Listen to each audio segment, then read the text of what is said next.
Assalamualaikum warahmatullahi wabarakatuh. Kita teruskan pembicaraan kita mengenai hukum waris Islam. Yang terakhir, tadi saya ulangi sebentar pada tayangan yang lalu, yaitu kalau membagi waris tanpa ada asobah. Jadi tanpa ahli waris asobah.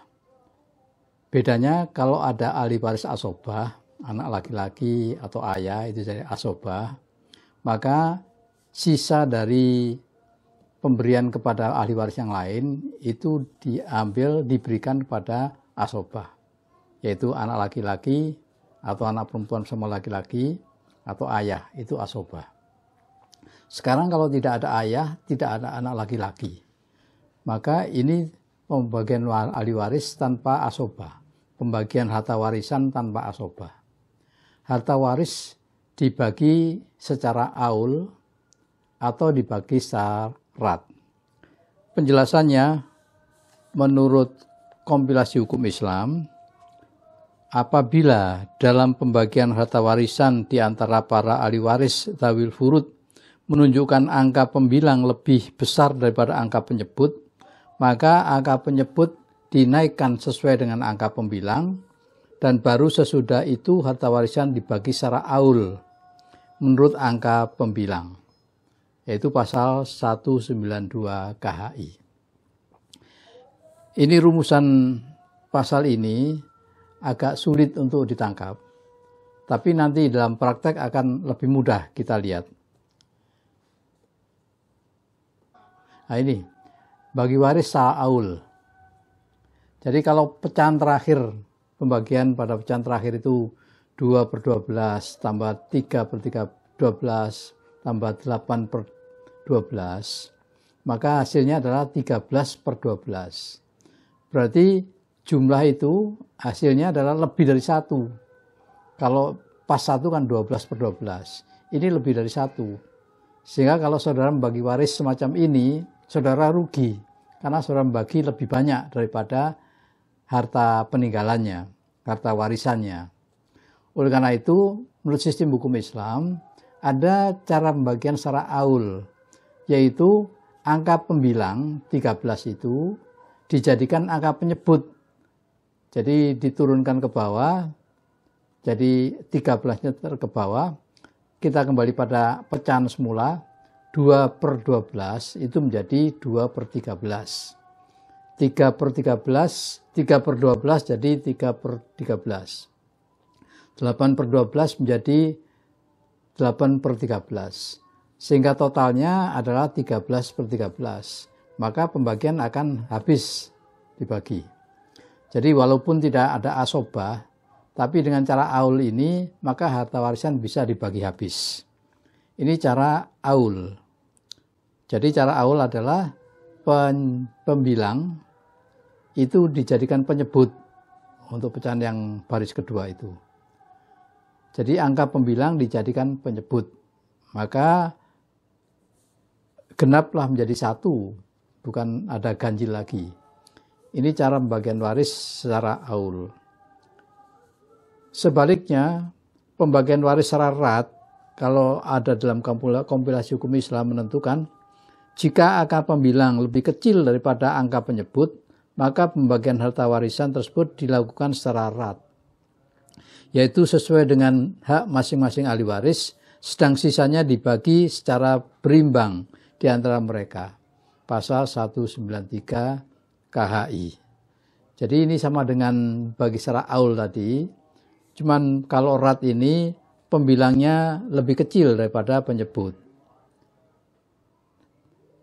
Ini juga ada sisa, jadi juga ada sisanya, maka sisa ini harus dibagi secara seimbang.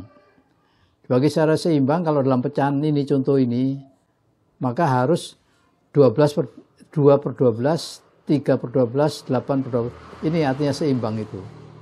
Kalau dibagi secara ini, pasti ada sisa lagi. Ya, nanti sisanya dibagi secara berimbang lagi, ada sisa lagi. Tidak habis-habis. Oleh karena itu, kalau menurut saya, dibagi aja baik sisa lebih maupun sisa kurang, itu dibagi secara aul. Sehingga kalau dengan secara aul, maka pembagian akan habis.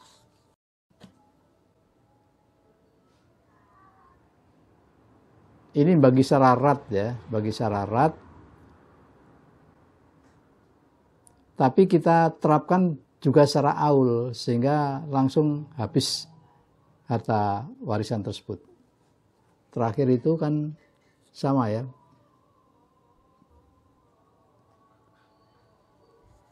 Jadi itu bagian rat dan aul. Kemudian pembagian perhitungan secara bertahap. Jadi dalam bagi waris, seringkali kita mendapatkan kasus yang lama sekali tidak dibagi waris, baru belakangan setelah beberapa generasi timbul masalah untuk membagi waris itu. Tapi contoh sederhananya aja, kita lihat gambar di depan. Ada ahli waris DL, tengah-tengah itu. DL sebelum harta warisannya dibagi, tapi kemudian LP anaknya meninggal lebih dahulu. Jadi DL meninggal dunia tahun 95. Harta waris belum dibagi, tapi LP meninggal dunia juga tahun berikutnya. Jadi harta warisan DL belum sempat dibagi, tapi salah satu ahli warisnya sudah meninggal dunia. Maka dalam hal ini harus dibagi dahulu harta waris DL yang meninggal lebih dahulu. Yaitu meninggal dahulu tahun 95. Kalau DL dibagi hartanya waris, harta warisannya dibagi, maka kita harus bisa menghitung harta DL itu berapa. Harta waris terdiri dari harta asal DL tambah separuh harta bersama. Kemudian ketemu harta waris berapa? Sekarang kita lihat siapa ahli waris DL. Ahli waris DL yaitu anak-anaknya dan istrinya. Yaitu jandanya RB, kemudian anaknya adalah SI dan LP. Tapi LP meninggal dunia lebih dahulu sebelum dibagi waris hartanya DL tadi. Jadi tetap kita hitung berapa harta warisnya DL, kemudian LP pada waktu itu belum meninggal dunia, mendapat bagian harta warisan itu. Kemudian kita menghitung harta warisannya LP. Harta warisan LP adalah harta asal LP tambah separuh harta bersama, ditambah dia dapat bagian harta warisan dari DL. Itu jadi harta warisnya LP. Sedangkan ahli waris LP adalah jandanya NWT, dan di sini ada saudara perempuannya SI.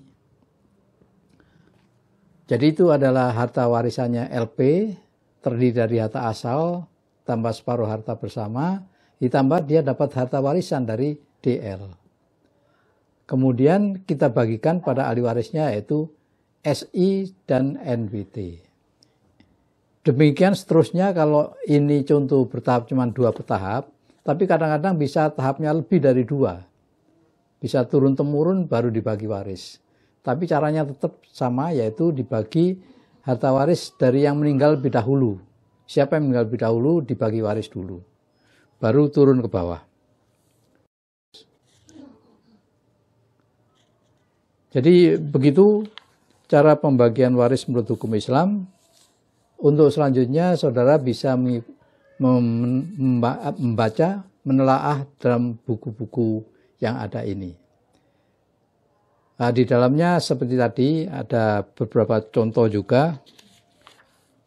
Tapi untuk memberikan latihan pada saudara, di sini juga saya sertakan contoh kasus-kasus yang perlu dibagi waris.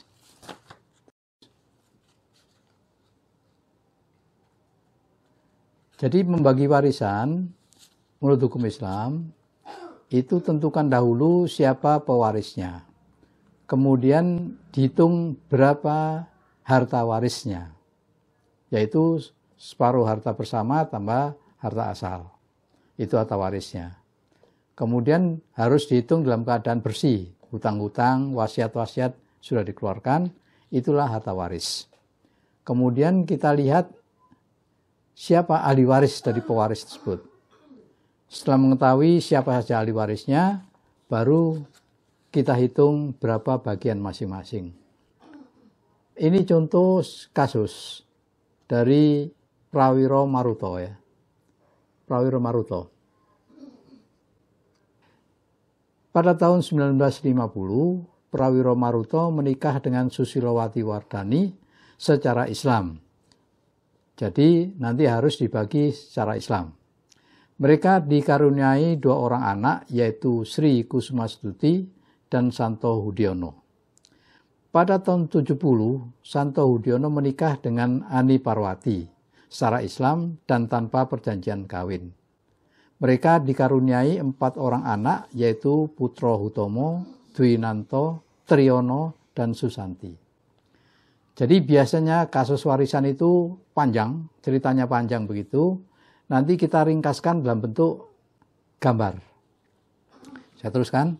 Pada tahun 1990, Putro Hutomo menikah secara Islam dan dikaruniai seorang anak bernama Bagus Susilo. Setahun kemudian Dwinanto juga menikah secara Islam dan kemudian dikaruniai 2 orang anak, yaitu Enda Mitayani dan Edi Handoko. Pada tahun 1995, Putro Hutomo meninggal dunia dan pada tahun 1996 Dwinanto juga meninggal dunia. 2 tahun kemudian ayah mereka meninggal dunia dengan meninggalkan harta asal sebesar 420 juta rupiah. Dan harta perkawinan sebesar 600 juta rupiah. Sedangkan harta pribadi Ani Parwati sebesar 20 juta rupiah.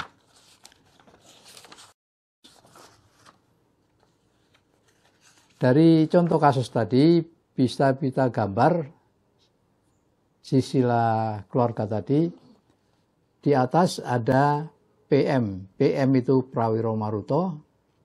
SW adalah Susilowati Wardani. Kemudian ada SK. SK itu Sri Kusumastuti. SH-nya Santo Hudiono. Nah, kalau digambarkan begini, sehingga kita bisa tahu posisinya. Yang meninggal dunia adalah SH, ya, Santo Hudiono. Santo Hudiono meninggal tahun 1998. Kemudian punya anak PH, Putro Hutomo. Putro Hutomo, D itu Dwinanto, T itu Triyono, dan Susanti. Jadi kalau kita menghitung pada waktu menghitung harta warisannya SH, itu sebelumnya PH anaknya Santo Hudiono meninggal tahun 1995. Juga D anaknya Santo meninggal tahun 1996. Oleh karena itu caranya adalah kita tentukan dahulu harta warisnya Santo Hudiono. Terdiri dari harta asal tambah separuh harta bersama. Kemudian dari situ kita bagi pada para ahli waris. Ahli warisnya Santo Hudiono, SH, yaitu orang tuanya PM, atas SW, kemudian jandanya AP, kemudian anaknya PH, D, T, dan S. Ini ahli warisnya Santo Hudiono. Kemudian karena PH sudah meninggal dunia, haknya digantikan oleh BS. Sedangkan bagiannya D itu digantikan untuk anaknya yaitu EM dan EH. Nah, begitu cara membagi waris menurut hukum waris Islam. Nah, di sini berlaku ketentuan bahwa bagian warisan untuk anak laki-laki itu 2 kali bagian anak perempuan. Ini contoh kasus yang pertama. Kemudian yang kedua, contoh kasus kedua, pada tahun 1970, Suprapto menikah dengan Muniati secara Islam. Mereka dikaruniai seorang anak yang diberi nama Suprianto. Pada tahun 1974, Suprapto meninggal dunia setelah mengalami kecelakaan.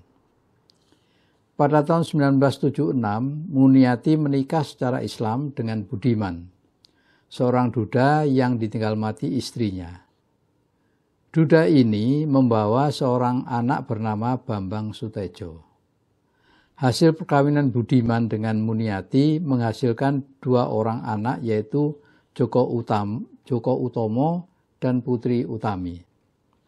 Pada tahun 1995, Suprianto menikah secara Islam tanpa perjanjian kawin dengan Yuliati.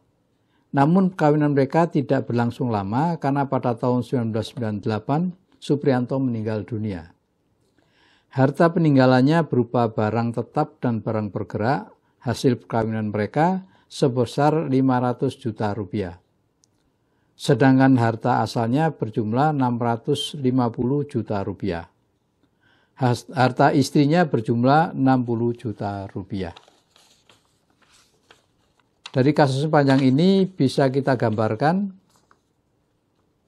ini. Ini gambar kasus tadi.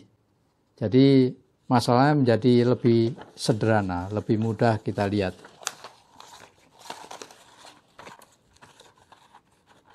Jadi Suprianto kawin dengan Muniati, kemudian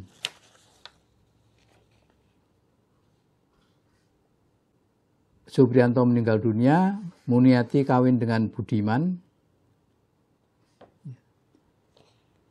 dan anak Suprianto adalah Yuliati dan Supri.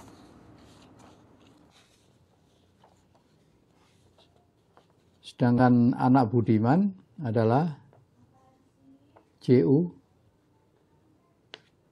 PU, dan Bambang Sutejo. Cara penghitungannya adalah demikian. Nah, di sana karena ada kasus tidak ada asobah, maka cara membagi warisnya dibagi secara rat. Karena rat itu akan menghasilkan sisa-sisa terus, maka kita bisa bagi secara aul, jadi rat aul.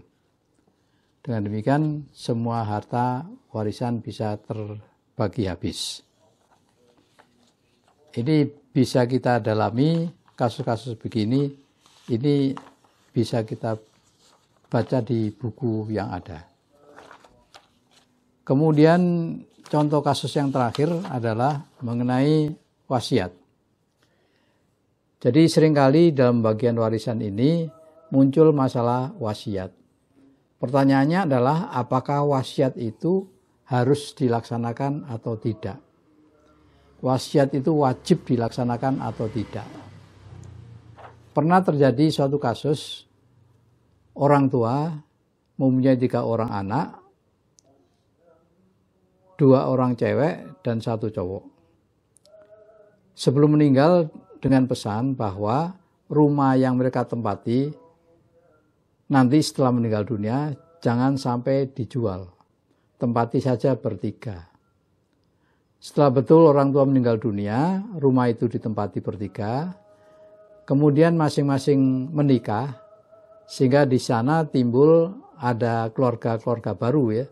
Jadi ada periparan-periparan masuk, sehingga mulai terjadi yang dulunya rukun menjadi tidak rukun seperti dulu lagi.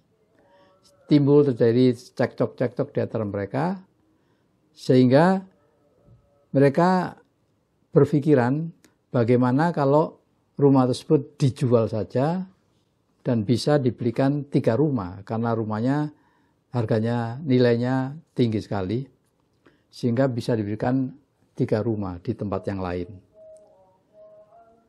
Tetapi oleh kakaknya diingatkan, dulu ada pesan dari bapak bahwa rumah ini jangan sampai dijual. Ini wasiat dari bapak. Sehingga rumah itu tidak bisa dijual pada saat itu. Ditempati bertiga dengan ipar-ipar juga sana. Terjadi lagi cekcok di antara mereka yang hebat. Sehingga akhirnya mereka berpikiran, kalau begitu kita ajukan saja ke pengadilan. Apakah boleh dijual atau tidak? Wasiat, karena ada wasiat begitu. Oleh pengadilan setelah mempertimbangkan, maka diizinkan mereka untuk menjual rumah itu dan membeli rumah untuk masing-masing keluarga itu. Sehingga kehidupannya mungkin lebih aman, lebih tentram. Itu putusan pengadilan. Kesimpulannya adalah bahwa kalau begitu wasiat itu boleh tidak diikuti. Contoh ada kasus yang demikian. Dalam hal ini ada kasus wasiat Abu Nawas. Seorang laki-laki bernama Abu Nawas membuat surat wasiat yang mendaki harta warisnya dibagikan kepada seorang ibunya, seorang istrinya, seorang anak perempuannya, dan untuk seorang anak angkat laki-laki dengan jatah 1/4 bagian. Jadi di sini ada bagian untuk ibu, ada untuk jandanya, ada untuk anak perempuan, dan anak laki-laki angkat. Diminta oleh wasiat ini 1/4 bagian. Masalahnya apa boleh wasiat diberikan 1/4 bagian? Jadi ketentuannya yang tidak boleh adalah lebih dari 1/3 bagian. Jadi bagian untuk anak angkat itu adalah tidak boleh lebih dari 1/3 wasiat. Dan 1/3 warisan, harta warisan. Nah ini kalau 1/4 berarti boleh diberikan 1/4 bagian. Kemudian ada ketentuan dalam wasiat ini, harta warisan berupa 25 ekor sapi perah. Diminta dibagikan dalam keadaan utuh. Jadi tidak boleh ada sapi perah yang dibagi secara disembelih atau dijual lebih dahulu. Pertanyaannya adalah apakah wasiat Abu Nawas ini wajib dilaksanakan sesuai dengan yang dikehendaki pewasiat? Nah ini kalau saudara diminta untuk membagi wasiat semacam ini, sebaiknya diikuti atau tidak?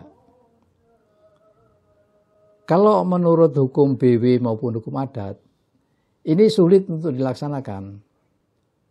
Karena di dalam aturan hukumnya, ada bagian untuk anak perempuan, itu mendapat bagian yang separuh dari bagian anak laki-laki. Bagiannya setengah. Sedangkan harta yang dibagikan adalah 25 ekor sapi dan tidak boleh dibagi. Disembelih dibagi atau dijual dibagi, tidak boleh. Harus utuh. Nah ini kalau menurut hukum BW maupun adat tidak bisa dibagi, tidak bisa dibuatkan wasiat semacam ini. Tapi menurut hukum Islam, kita bisa membaginya melalui aul terus.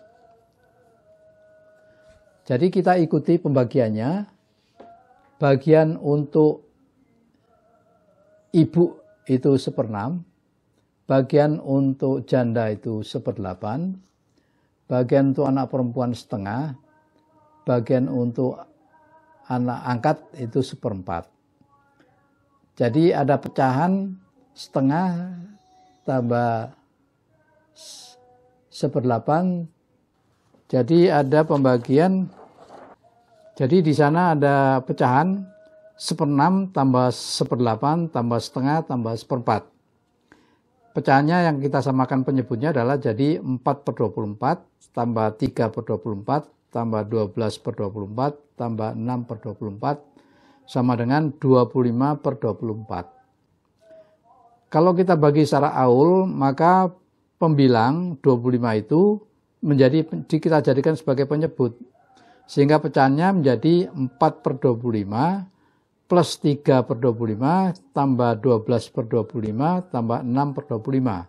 Sehingga ketemu 25/25.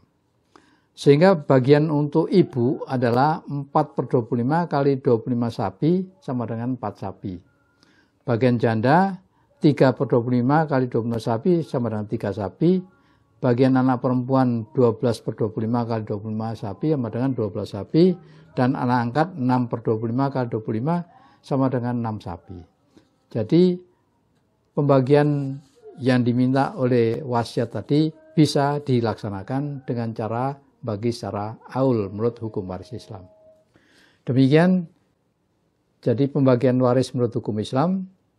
Mudah-mudahan berguna dan bermanfaat bagi saudara.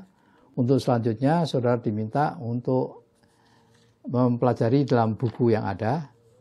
Mudah-mudahan saudara diberikan kemudahan oleh Allah untuk bisa menguasai hukum waris Islam secara benar dan untuk bisa memberikan keadilan bagi masyarakat. Terakhir, kita bacakan doa.